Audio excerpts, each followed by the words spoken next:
Okay, finally एक बार फिर से स्वागत है आपके लेक्चर नंबर 6 में। 5 हो गया, लेक्चर नंबर 6 में आपका स्वागत है। और देखो, हमने लेक्चर नंबर 4 में जो पढ़ा हुआ था वो ये चीज हमने पढ़ रखी थी। टाइप्स ऑफ केमिकल रिएक्शन हमारा टॉपिक चल रहा है, जहां पर हम लोगों ने मतलब कई सारे रिएक्शंस और मैंने सारी चीजें लिखी हुई थी। ठीक है, लेकिन हमारा जो लास्ट 5वां लेक्चर था उसमें हम लोगों ने क्या क्या चीजें पढ़ी थी भाई? कम्बिनेशन रिएक्शन और डीकम्पोजिशन रिएक्शन के विषय में पढ़ा था। 1 मिनट लेता हूँ, समराइज कर देता हूँ। Combination reaction, a reaction in which two or more, मतलब एक ऐसी रिएक्शन जिसमें दो या दो से अधिक रिएक्टेंट कंबाइन होकर के एक सिंगल प्रोडक्ट बनाते हैं, उसको हम लोग कॉम्बिनेशन या फिर एडिशन रिएक्शन नाम देते हैं। एग्जाम्पल के तौर पे हाइड्रोजन ने नाइट्रोजन के साथ रिएक्शन किया और अमोनिया बनाया। यहाँ पे दो रिएक्टेंट है, सिंगल प्रोडक्ट ऑब्टेन्ड हुआ है। That's why we can say this is the combination reaction. Either this is also known as a addition reactions. Second हमारा आता है डीकम्पोजिशन रिएक्शंस। इसका मतलब होता है a reaction in which a single reactant is decompose. Decompose थोड़ा गलत word हो जाएगा, डिसोसिएट।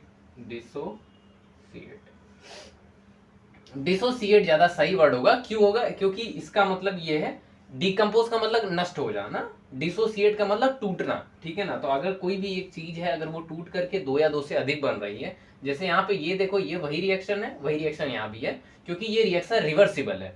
तो अगर मैं इधर से फॉरवर्ड रिएक्शन देखूं तो ये कॉम्बिनेशन रिएक्शन का एग्जाम्पल बनेगा। अगर मैं बैकवर्ड रिएक्शन देखूं तो ये हमारा डीकम्पोजिशन रिएक्शन दिखेगा, जहां पे अमोनिया टूटा है तो फिर से हाइड्रोजन और नाइट्रोजन ही बना हुआ है। तो दोनों सेम एग्जांपल है, ये करेक्ट है, इसमें कोई गलती नहीं है, सही आप दे सकते हो एग्जांपल। वहीं पर हमने देखा था कि types of decomposition reaction. Decomposition के 3 टाइप्स होते हैं। सपोज अगर किसी में ब्रेक डाउन कराना है तो there must be the existence of the reason behind this, कि why should a breakdown will exist. So we should provide electricity, like हम उसको बोलेंगे electrostatic reaction, thermal reaction and photolytic. And now मैं एक important बात बोलना चाहता हूं कि अब ये जो लेक्चर है ये सबसे अब तक का one of the best lecture हो रहा होगा, और ये जो जितना डीप में हम समझेंगे वो बहुत ही गेम चेंजिंग रहेगा। तो फिर सीधे हम इसको रेज करते हैं और इलेक्ट्रोस्टैटिक इलेक्ट्रोलाइटिक डीकम्पोजिशन रिएक्शन को पढ़ते हैं। ठीक है ना? तो let me raise the first. So basically हम ऐसे बोल सकते हैं कि एक ऐसी रिएक्शन जो इलेक्ट्रिसिटी के प्रेजेंस में हो रही हो, या ऐसा डीकम्पोजिशन रिएक्शन जो इलेक्ट्रिसिटी के प्रेजेंस में हो रहा हो, उसको हम लोग क्या बोलेंगे? Electrolytic decomposition reaction. Let me put the handy कि इलेक्ट्रोलाइटिक डीकम्पोजिशन रिएक्शन। ठीक है ना? हाँ, तो यहां पर ये हो जाएगा the reaction carry the decomposition, मतलब the D reaction, the decomposition reaction carried out by electricity. मतलब एक ऐसी रिएक्शन जिसमें इलेक्ट्रिसिटी की मदद से डीकम्पोजिशन किया जा रहा हो। एग्जाम्पल के लिए हम ले लेते हैं, एग्जाम्पल जैसे H2O है।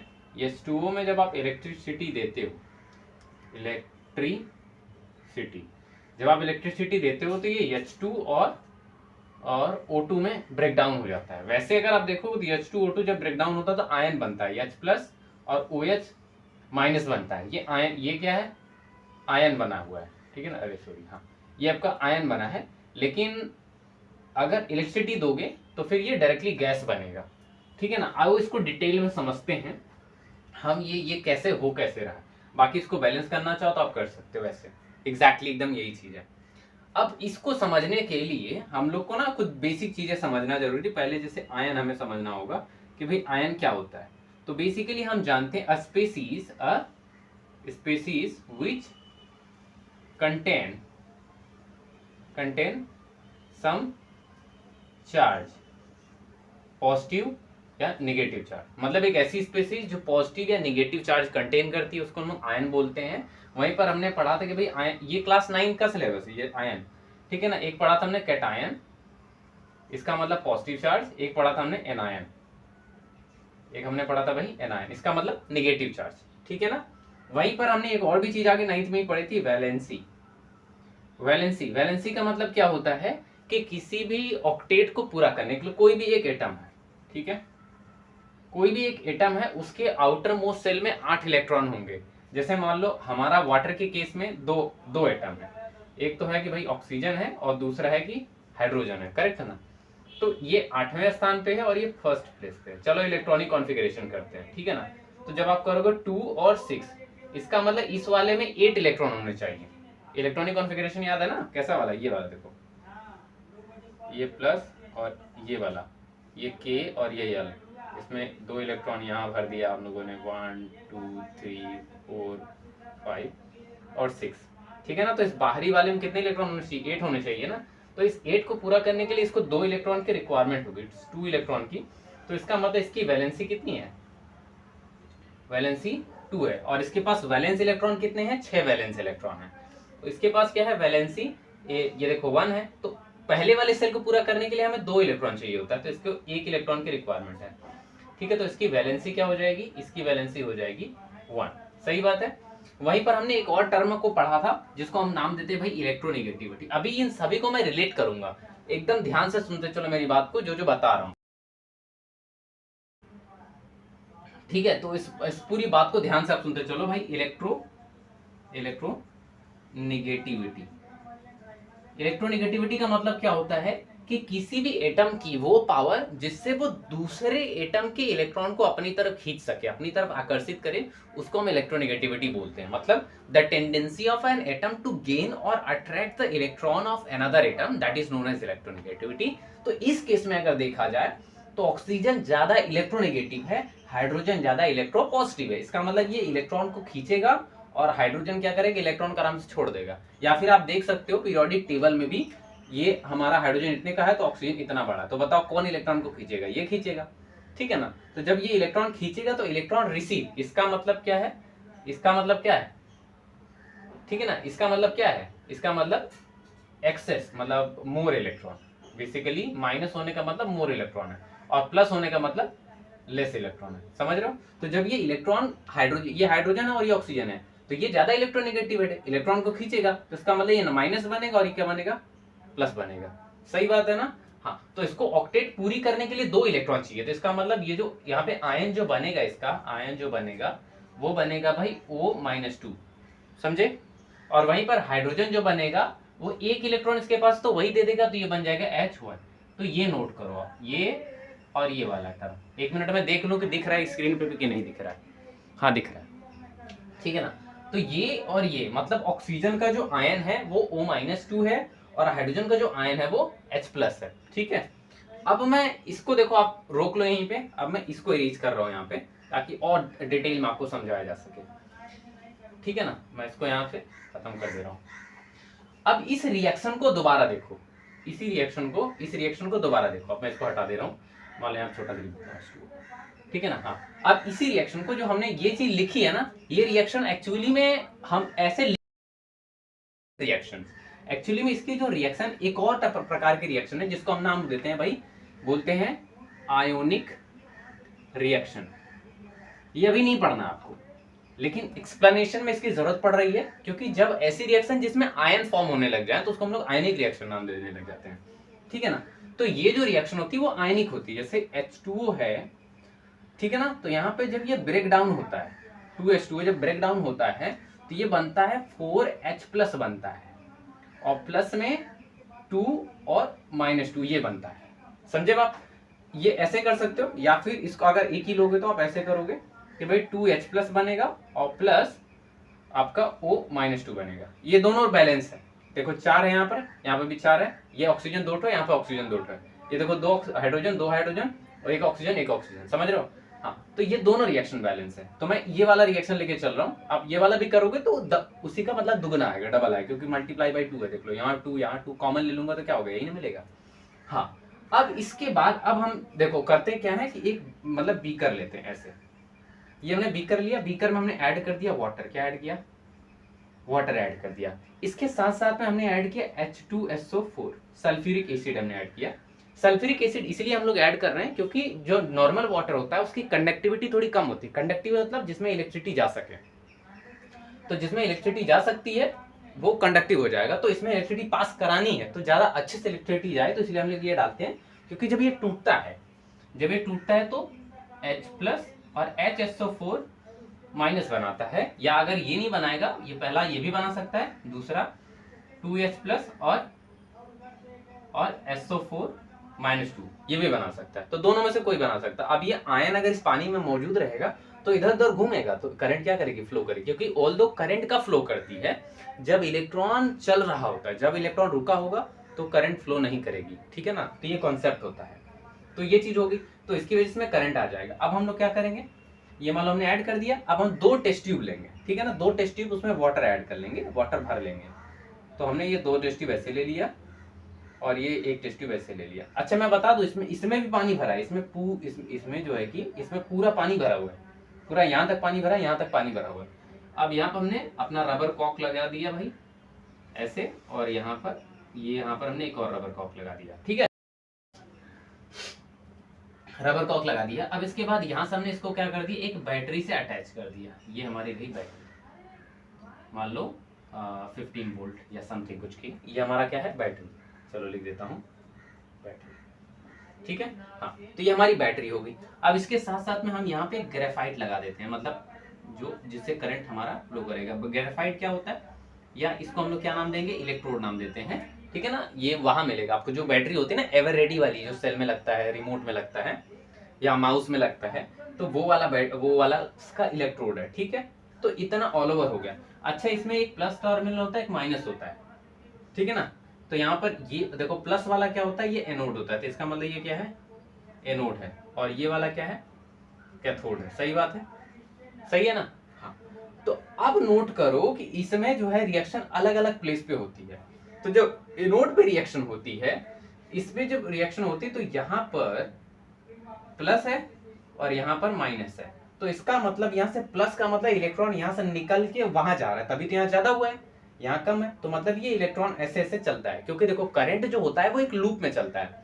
अगर लूप नहीं रहा तो फिर करंट फ्लो नहीं करेगा। जैसे मान लो कि यहाँ पर आपका घर है, ये आपका घर है और यहाँ आपका पोल बना हुआ है। आप पोल से वायर लाए, एक वायर लाए, तो आप चाहो बल्ब को जलाना नहीं जला पाओगे, लेकिन एक अर्थिंग वायर लगा दोगे तो फिर आपका जो बल्ब होगा वो क्या कर जाएगा, लाइट अप कर जाएगा। क्यों करेगा, क्योंकि इलेक्ट्रॉन यहाँ से आता है और ऐसे धरती में चला जाता है। तो जब ऐसा होता है तो इसमें करंट क्या करने लग जाती है, फ्लो करने लग जाती है, ठीक है ना। क्योंकि यहाँ पे रुक नहीं रहा इलेक्ट्रॉन, ये धीरे लगातार जमीन के अंदर जाता जा रहा है। तो जितना इलेक्ट्रॉन यहाँ से आएगा, यहाँ ये कंज्यूम होता जाएगा। अब कंज्यूम कैसे होगा, देखो एनोड पर क्या होगा, कहाँ पे, ये मैं इरेज कर दे रहा हूँ, ठीक है ना, ये मैं इरेज कर दे रहा हूँ। अब देखो एट एनोड पे, ये पूरा इरेज कर देता हूँ, ठीक है ना। अब एट एनोड पर क्या होगा, एट एनोड मतलब इस वाले टर्मिनल पर, इस वाले इलेक्ट्रोड के साथ में क्या होने वाला है। तो पहले देखो यहाँ पे जो ऑक्सीजन यहाँ पे क्या बना हुआ है, -2 बना हुआ है। सही बात है, -2 बना है, ठीक है। अब ये क्या करेगा, जब जो है कि अपने ओरिजिनल स्टेट में आएगा, तो जब ये अपने ओरिजिनल स्टेट में आएगा तो इसका मतलब ये यहाँ पर आपको O2, ये ओरिजिनल स्टेट में आएगा तो ये O बनेगा, O2 और प्लस 2 इलेक्ट्रॉन रिलीज कर देगा। अच्छा इसमें एक चीज गलती हो रही है, क्योंकि O2 अब ये अकेले 2 मॉलिक्यूल नहीं बना सकता, तो इसलिए मैं यहाँ पे 2 ले रहा हूँ। समझना मेरी बात को, यहाँ पे मैं कितना ले रहा हूँ, 2 ऑक्सीजन ले रहा हूँ यहाँ पे। तो ये आपका तब यहाँ पे कितना इलेक्ट्रॉन रिलीज होने लग जाएगा, 4 इलेक्ट्रॉन रिलीज हो जाएगा, ठीक है ना। तो अब देखो ऑक्सीजन 2 यहाँ पे, और यहाँ पे एक का -O2, एक ऑक्सीजन पे -2, 2 ऑक्सीजन है तो एक -2 ये वाला और एक -2 ये, तो 2 कितना हो गया, 4 हो गया ना। तो इसका मतलब ये 4 इलेक्ट्रॉन बाहर निकल जाएंगे और ये 2 ऑक्सीजन यहाँ पे बचा हुआ रह जाएगा। तो इसका मतलब ये 4 इलेक्ट्रॉन यहाँ पर है, तो यही वाला 4 इलेक्ट्रॉन निकल के इस बैटरी के थ्रू कहाँ जाएगा, हाइड्रोजन के पास जाएगा। और इस हाइड्रोजन के पास कितना है भाई, इस हाइड्रोजन के पास 4 है ना, हम ये वाला लेके चल रहे हैं, इसको छोड़ो, इसको छोटा, ठीक है ना, 2 ऑक्सीजन वाला ये वाला कॉन्सेप्ट लेके चल रहे हैं। अब यहाँ पे इस वाले पे मतलब यहाँ पे आपका क्या है, यहाँ पे भी तो वाटर है और यहाँ पर भी वाटर है, लेकिन यहाँ पे आपका क्या है, 4H प्लस है। अभी जब 4H प्लस है तो ये वाला जो इलेक्ट्रॉन होगा वो किसके पास जाएगा, H प्लस के पास। तो एट कैथोड, अब कैथोड पर क्या होगा, कैथोड पर नेगेटिव चार्ज है, इसका मतलब यहाँ पे जो 4H प्लस है, जो 4H प्लस है वो इन्हीं 4 इलेक्ट्रॉन को ले लेगा। अभी 4 इलेक्ट्रॉन आएगा कैसे, इससे इस वायर के थ्रू होते हुए बैटरी होके यहाँ पे आएगा। तो जब ये यहाँ पे आया तो ये क्या बना लेगा, 2 हाइड्रोजन गैस बन गई, ठीक है ना। तो ये देखो हाइड्रोजन गैस बन गई और यहाँ पर बन गई ऑक्सीजन। तो इसका मतलब इसमें क्या बना, ऑक्सीजन बना है, और इसमें क्या बना, इस वाले में क्या बना, हाइड्रोजन बना है, ठीक है ना। अच्छा ये दोनों जो है ये भी गैस स्टेट में है और ये भी क्या है आपका गैस स्टेट में है। इसका मतलब इसमें जो पूरा पानी भरा होगा, जो पूरा पानी इसमें भरा हुआ होगा, वो पानी रिएक्शन करने के बाद पानी कम होने लग जाएगा। लेकिन एक चीज नोट करो, ये आपका 1 मोल है, ये कितना है 1 मोल है, और ये कितना है 2 मोल है। देखो मोल अगर नहीं समझ में आ रहा है तो मोल मतलब बेसिकली केमिकल को नापने के लिए, जैसे लीटर में नापते हैं ना, लीटर में, केजी में, तो उसी तरीके से केमिकल्स को भी मोल में नापा जाता है। ये देखो 1 है तो इसके 1 मोल है, ये इसके आगे 2 है तो ये 2 मोल है, अगर 3 होता तो 3 मोल हो गए। तो 1 मोल और ये 2 मोल, इसका मतलब जो हाइड्रोजन बनेगा वो ज्यादा मात्रा में होगा। तो जब ज्यादा मात्रा में होगा तो इसका मतलब वाटर लेवल ये क्या हो जाएगा, ये ज्यादा आपका स्पेस ऑक्यूपाई करेगा और ये आपका ऑक्सीजन हो जाएगा। तो ये वाला जो खाली स्टेट है इसमें क्या होगा, हाइड्रोजन बन जाएगा आपका ये वाला, और यहाँ पर ये जो खाली स्पेस होगा यहाँ पे क्या बन जाएगा, ऑक्सीजन बन जाएगा, ठीक है ना। अब आप इसको आसानी से उंगली लगा के ऐसे निकाल सकते हैं। जब आप ऐसे निकाल के और कैंडल जला के उसके पास में लेके जाएंगे तो कैंडल फटाक से जल जाएगी, क्योंकि ऑक्सीजन कंबसन को सपोर्ट करता है, ठीक है ना। तो ऑक्सीजन क्या करेगी, वो फ्लेम थोड़ा और तेज जलने लग जाएगी, तो ऑक्सीजन की टेस्ट हो गई। और ये हाइड्रोजन जो होता है वो पॉप टेस्ट देता है। पॉप टेस्ट का मतलब जब भी इसके ये फ्लेमेबल होता है, बहुत तेजी से जलता है। तो जैसे आप हाइड्रोजन गैस को लेके आओगे, ऐसे कैंडल पास में लेके आओगे, तो ये जैसे गैस निकलेगी पॉप साउंड करके मतलब ब्लास्ट टाइप में ऐसा कुछ छोटा सा आएगा, ठीक है ना। तो इस तरीके से हम ये आइडेंटिफाई कर पाएंगे। तो हमने ये चीज देखा कि कैसे यहाँ पर ये वाला जो H2O है वो कैसे H2 में और O2 में कैसे ब्रेक डाउन हो रहा है, ठीक है ना। इसको एक और तरीका से बैलेंस कर सकते हो आप, H2O है, इसको आप ऐसे भी लिख सकते हो H2 और प्लस हाफ O2, क्योंकि ये 2 से 2 कैंसिल कर देगा तो सिंगल बच जाएगा। तो आप हाफ H2O भी लिख सकते हो, कोई बात नहीं। मैं यहाँ पे ये कर सकता था लेकिन आपको समझ में नहीं आता, इसीलिए मैंने ये वाला लिया था कि दोगुने मात्रा में रहेगा तो ज्यादा आसान होगा कैलकुलेट करना, ठीक है ना। तो इस तरीके से हम ये चीज देख रहे हैं कि ऑक्सीजन और हाइड्रोजन क्या कर रहा है, टोटली इस रिएक्शन में प्रोड्यूस हो रहा है। तो ये था हमारा इलेक्ट्रोलाइटिक डिकम्पोजिशन, जहां पर हमने ये देखा किस तरीके से किसी एक मॉलिक्यूल को ये इलेक्ट्रिसिटी देकर के उसको डिकम्पोज किया जाता है। तो ऑल ओवर पूरी ये मिस्ट्री थी। अगर यहाँ पे किसी को कोई भी कंफ्यूजन है तो कमेंट सेक्शन में बता सकता है मेरे को, मैं वो चीज आपको रिप्लाई कर दूंगा, या फिर ट्राई करूंगा कि नेक्स्ट वाले लेक्चर में इसको और अच्छे तरीके से और सब क्लासीफाई करूं, जबकि आप अच्छे से बेसिक अंडरस्टैंडिंग ले सको आप, ठीक है ना। चलो आज के लिए बस इतना ही। हाँ, I would like to request you कि भाई don't forget to subscribe our channel, and most probably requesting you guys कि you have to share this video in the groups to your friends and in the school, like मतलब share करो जिससे हम ये चीज़ें थोड़ा और अच्छे तरीके से कर पाएँ। और बेसिकली मैंने कितना अच्छे तरीके से एक्सप्लेन किया है। इसका नोट्स आप अगर चाहते हो, इसका नोट्स आपको डिस्क्रिप्शन बॉक्स में मिलेगा, वहाँ पे जाओगे, ड्राइव का लिंक होगा, क्लिक करोगे आप वहाँ पे आ सकते हो, ठीक है ना। बाकी हाँ आगे अपना जो बैलेंसिंग वाला लेक्चर है, अगर बैलेंसिंग का लेक्चर आपने चाहिए तो आप ऐसे कमेंट कर सकते हो, बैलेंसिंग और लेक्चर, ठीक है ना। या अगर आपको इसमें और स्पेसिफिकेशन चाहिए जाए इलेक्ट्रोलाइटिक, तो इलेक्ट्रोलाइटिक लेक्चर कर सकते हो, या फिर फोटोलाइटिक का चाहिए तो फोटोलाइटिक। बाकी हम ऐसे कंटिन्यूसली आगे के लेक्चर ले रहे होंगे, ठीक है ना। तो फिर आज के इस वाले के लिए बस इतना ही, मिलेंगे आपसे अगली वीडियो में, तब तक के लिए thank you so much and have a great